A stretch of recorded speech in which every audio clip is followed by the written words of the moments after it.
the conversation a little bit away from the taxman to the taxpayer, and to take that conversation, hopefully that Mr. Odumi, when he gets to speak, gets to explain to us why the system does not seem to favor the taxpayer. I mean, that's the thrust of my conversation. That to the extent that the taxman expects us to perform our obligations, what also our rights, and how can the system be better put together that it helps us. I mean, the very first thing for us, is that the language of taxation and the tax system is not simple. We deceive ourselves if we try to trivialize how the system itself works. Other than enforcement, which is what happens after compliance, as a firm, we work around 7 process challenges in the tax space, and unless you understand these process challenges, you really not get to understand why, as a nation, we currently have where we are in terms of our tax generation. We identify 7 processes essentially, and the very first is tax inclusion. How do we get more people in the tax net? Is it equitable that more people or less people get to pay the tax that the general populace should pay? At the last count, we are numbering about 201 million. And when the FRS, when Madam Adeosun was in place, we had a figure of about 14 million taxpayers. Before she left, they ramped up the figure to about 20 million. And we say in the population of about 201 million, let's assume that the dependency ratio is what it is currently. At least we should have a very active labor force of numbering between 100 and 120 million. So what we're saying is that just about 20 million of those are actually responsible for the tax income that the society gets to thrive upon. Why is that possible? Why is registration taking forever? Why is the taxman not able to know his tax subjects? Why would the taxman tell us there are 20 million taxpayers, and at the same length, the same government will tell us that they have about 39 million BVN registrations? Why can't we piggyback on the BVN registrations to bring more people into the tax net? Why will you tell us that you have about 84 million registered voters and yet have about 20 million taxpayers? How can you tell us that you have about 120 million individual phone lines and yet you have 20 million taxpayers? We think really that there's so much for government to do, and rather than government take the responsibility of push it to the taxpayer, there's so much resources available to government. Government is all powerful. Government has control of all these institutions. Why are these institutions not speaking to themselves? Why are the data not being collected, making life easy for everyone? I get texts on my phones coming from Tentacles without me registering with them. Why can't government almost do the same and at the time I'm clocking 18, invite me into adulthood and tell me now I now have a tax footprint? The next process challenge is computation. It's not as simple as the percentages we hear. There's a lot of nuances that goes into your tax computation.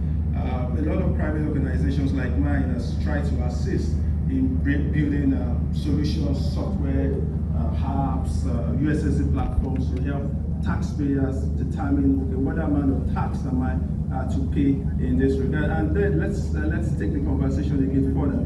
When we say tax, it's a noun, and it means so many things. So when you say I'm paying my tax, to the federal government, currently I think you have about 9 different heads of taxes, even though, as an organization, we try to record about 13 of them that goes to the federal government. So you have about, say 9 to 13 different tax heads. For a typical state government, you're having about 11 different taxes. Then you still have the local governments currently numbering about 13 different taxes. That is what that expression tax connotes. Now, how does the taxpayer understand how these different taxes get to play? How do I get to know what is it? Indirect tax versus direct tax? How do you, when you say that we're not paying our taxes, coming in this morning, some of the things you bought, some VAT has been paid one way or the other. How does the taxpayer get to understand how the system works? How is competition made easy? That's a process challenge we have identified. Another is in terms of payments. One of the challenges confronting the informal sector and why government has not been able to collect so much is the laborious process of payments. Right now, the FRS has done so much, but a lot of the technologies at present is still cloud-based. How do we ensure cloud-based payments when we still have very low internet penetration? What is wrong with USSD channels where I can use my feature phone to make payments with QR codes and all of that? So it's still a major challenge. With all due respect to the sensitivities of those who trade in Alaba, but Obina in Alaba market is not going to leave his shop to go queue in the bank because he wants to pay tax. It's not going to. But this, go back to the previous slide. I'll just stay on that slide and finish. To the previous slide, please. Remittance is a big challenge. When I pay my tax, that's not all. Pay your tax is one thing. You've not completed the process unless you get certification from government that you have paid your tax before they receipt it. How is it possible that I get to pay my tax and then I have to wait for so long to get my FRS has done tremendously well of recent, where you're able to get your receipts from you're able to get your receipts on your emails, by your emails and all of that. But we think they can still take the notch, take it a bit the notch further. Again, I still insist so much on USSD technology, because then you are able to cater so much for a larger section of the market.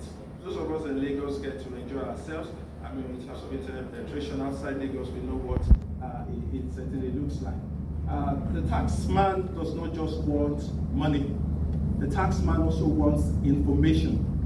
So pay your tax also sometimes includes volunteering information, and that's what we mean by the returns filing process. So typically when you hear the issues around VAT, a lot of the penalties, it's not because some people are not paying VAT, but they think that the process is ended by just paying VAT. No, pay your VAT and you file your VAT returns. Why should I still have to go to the FRS offices to go and file VAT returns? Paper-based. These are some of the challenges that, if government puts a lot of efforts, makes life absolutely interesting. Mr. Rowe also mentioned auditing, which is good. The audit process is, permit the use of my word, very sickening. You have sometimes audits extending into years because we cannot project manage audits. We have instances where the taxman comes to our offices to audit our processes with file information, and then you go back and you hear that the man who was in charge of the file has left, has moved to another department, and come and submit a new ton of information. Most of the time, this paper that you have to go submit them. It's a process challenge that certainly needs to be worked on. And the last, of course, is tax accounting. My slide goes up to 20, but I think I'll leave it at this to submit that there's still so much more for government. Our current tax to GDP ratio at 5.6% is still abysmally low. And sorry, if you could just wrap up one or two slides.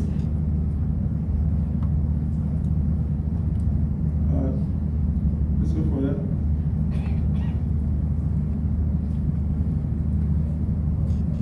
Okay, these are the top 10 countries in Africa GDP ranking. You see we sit on top at 380 billion, right? Go to the next slide. Please. Now, when you get to this next slide, you see where we sit. We sit at the bottom in terms of how much tax we're able to generate in the economy, from the economy. And this is it. If you are not taxing the economy, and this is, or rather, let me put it this way, this is the analogy. Some of us run businesses. It's either you're running your business with what? Debt, money you borrow, or you run it with what? Equity. In macroeconomics, tax is equity. So you just imagine you're running your business and about 95% of the funding of your business is coming from borrowed funds. And that's whether the business runs as such. So there's still so much that our government needs to do to ramp up the figure. We might not go as high as Algeria. I mean, the Africa average right now is about 21%, where Morocco sits. But there's so much more work. We have to work together. We think there's so much that is left on government still, and I'm very happy that Mr. Olumide can explain to us how much government has done in that regard. Thank you.